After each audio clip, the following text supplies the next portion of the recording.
So I'm sure, almost sure, that in your company, over the past 3-4 years, the amount of projects has exploded, right? And from research that I did with Harvard Business Review, about 50% of the companies have doubled the amount of projects.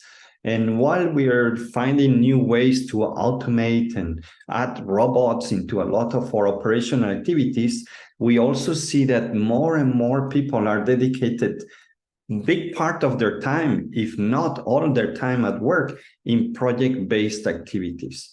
And this is what I call the project economy.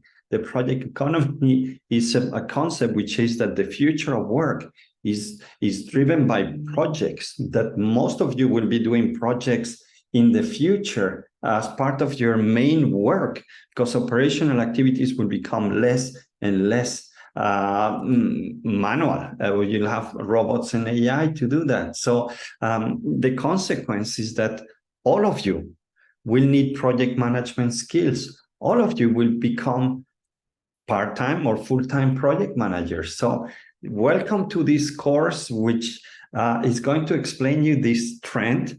It's going to talk about the future of work, but also tell you that this is a very exciting time for anyone.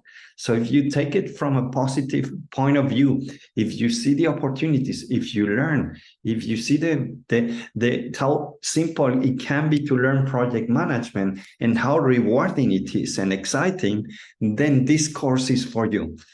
Come, join, and you'll find out more about the project economy and why we're all project managers. See you.